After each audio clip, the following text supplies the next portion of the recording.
In the time now known as the 60s, when youth came of age, people talked of peace and love and changing the world. Authority was under threat.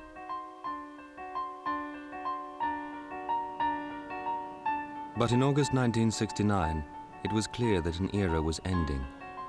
And nothing signaled that end more starkly than the series of murders committed by the Manson family.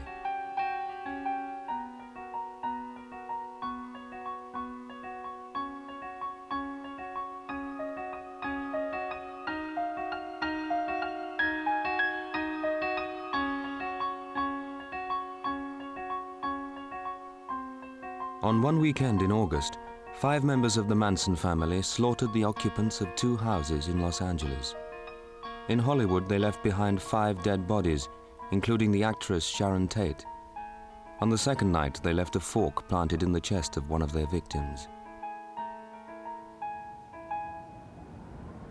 Well, the crimes were very bizarre. Usually in a mass murder, some person of rather low intellect flips out and murders 10 or 12 or 15 people.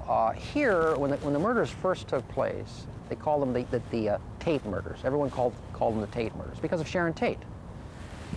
Then Manson appears on the scene, and he's so, whatever the word, charismatic, unusual, colorful, that he upstaged the victims. It became the Manson case. I mean, here you have this little guru, 5 feet 2 inches tall, gathers around him a young bunch of kids from average American families. You'd never expect them to be mass murderers. Convinces them that he's a second coming of Christ and the devil. Ultimately gets them to kill total strangers for him at his command. I mean, if you look at everything in the amalgam, this is an extremely bizarre, strange case. One thing that you will hardly ever see is the murder of an 8.5-month pregnant woman.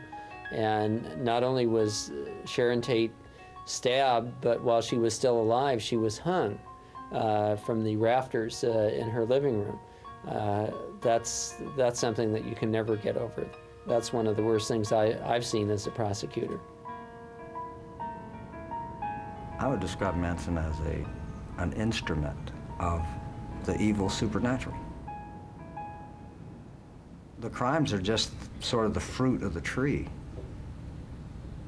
The crimes are just the part you can see. And they're not the most, although they're the most tragic consequences interpersonally. They're not the most, what do you say, the most threatening part of the situation. The most threatening part is what causes that, you know, the destruction. And what we saw was the destruction. But that's not as important as what caused it.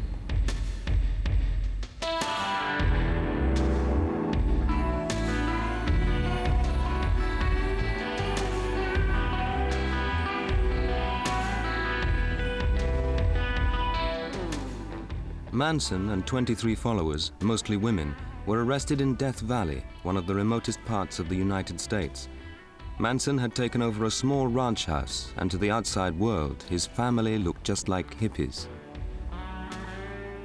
The historians in the United States, a lot of them do attribute the demise of the generation of the 60s to the Tate LaBianca murders and the Manson family, and certainly the hippies got terrible publicity from Manson and the family, and I think it did hasten their demise.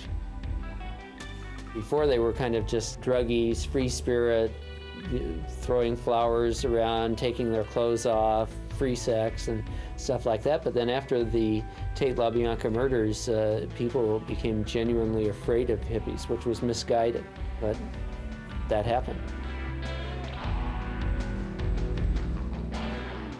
I told you, and I'll tell you again, I did not break the law. I can do anything I want and never break the law. I did not break the law. Is it registered? It's the same thing Jesus Christ told Pilate, man. He said, you're blaming me for your problems. You're trying to put the blame over on me, and it doesn't fit. I'm not Richard Milhouse Nixon. I'm Charles Millis Manson.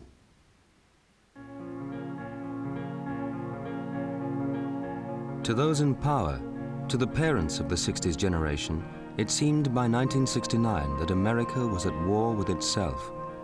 Sex, drugs, and rock and roll were frequently accompanied by political protest. There's a time when the operation of the machine becomes so odious, makes you so sick at heart that you can't take part. You can't even passively take part. And you've got to put your bodies upon the gears and upon the wheels, upon the levers, upon all the apparatus, and you've got to make it stop. And you've got to indicate to the people who run it, to the people who own it, that unless you're free, the machine will be prevented from working at all.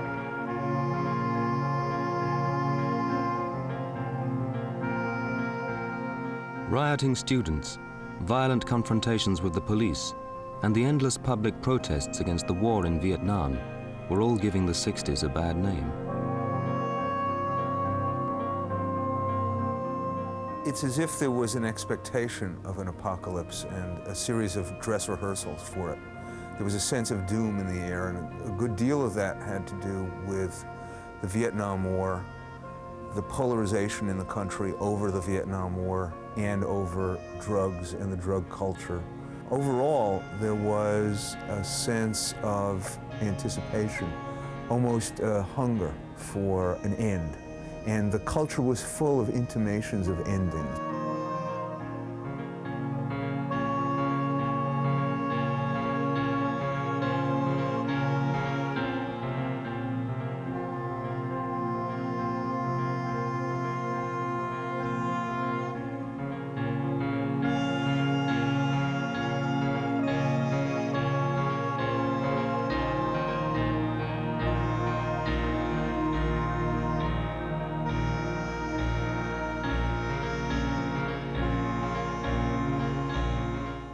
At the trial, it was revealed that one of the victims had the word war carved on his stomach.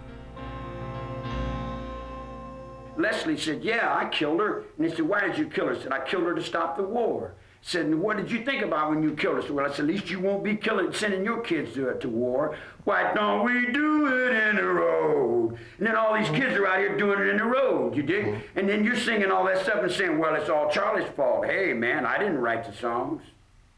That's not my generation. My generation's Bing Crosby, man. I'm not generation of the Beatles. The authorities looked for the reasons behind the protests. Communism, drugs, rock musicians, and university lecturers were all held accountable.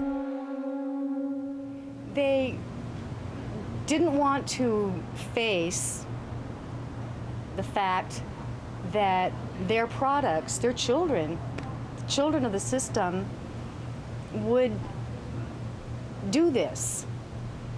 They didn't want to hear our reasons, which was really an expression of why the young were totally I wouldn't even use the word satisfied. We were alienated from our culture. So then you have an ex-con with no education.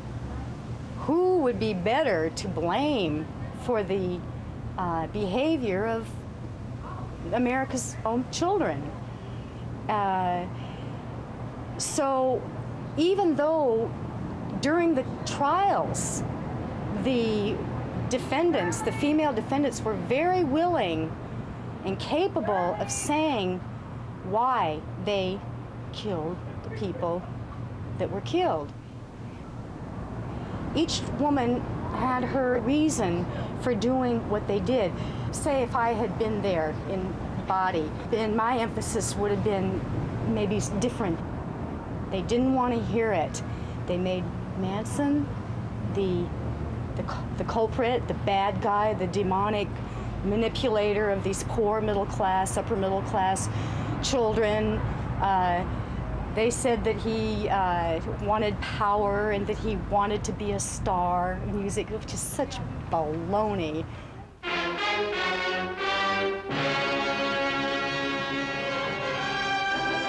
Thousands of demonstrators opposed to the Vietnam War assembled in the nation's capital for a mass protest. In the summer of '69, men landed on the moon. A week later were the Manson murders, and a week later was Woodstock. And then, in that November of '69, was the biggest anti-war demonstration that had ever happened in the United States. Now, I'm sure there was violence at that demonstration. It was cops beating demonstrators. Then the U.S., I think the following year, under Nixon, the U.S. invaded Cambodia. I think 250,000 Cambodian people were killed. There was a humongous demonstration in Washington, where again, demonstrators really got beat up. But there was also escalating violence within the movement. The way that I understand it is that we kept demonstrating against the war. We kept trying to end the war in Vietnam, and it didn't end. A second wave of MPs with fixed bayonets in scabbards move into position. When I had a radio show in San Francisco, and it was about the time that the My Lai massacre occurred, and I compared Lieutenant Calley to Charles Manson, and the soldiers under Calley to the family under Manson. It was similar because they both had to do with brainwashing. You know, these were American boys who were turned into killers. And the same thing happened with the Manson family. They were conned by Manson into his value system and became killers. Manson was kind of an individualized version of the state, but they both had their hierarchy and they both had the following orders. So I think the Nuremberg trial would apply equally to the Manson family and the soldiers in the My Lai massacre.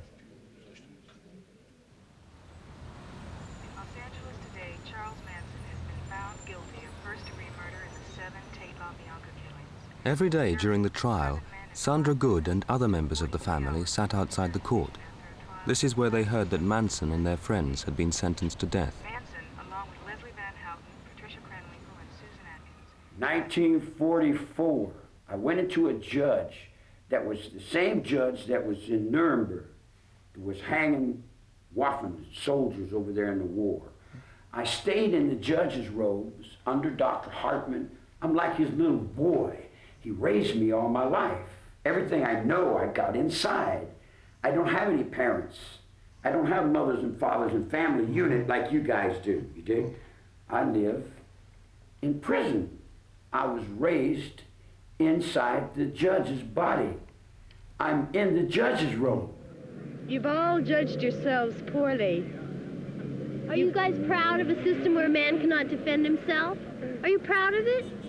That was an 8-month trial with many witnesses. What are you going to do now? That was a trial, 8 months of prosecution testimony. They've convicted these people, and you are next, all of you. What are you going to do now? Listen to me. There are many more men who are experiencing the same injustice. There's a revolution coming very soon. Manson, 35 in 1969, had already spent over 17 years, half of his life, locked up. He had been out of prison 2.5 years when the Tate murders were committed. How do you go, Charlie? You know what they're doing to your Constitution? What's that? What are they doing? They're making a joke out of your Constitution. Love's not in your courtroom, Your Honor. And God is not in your heart. What happened there today? They do what they want.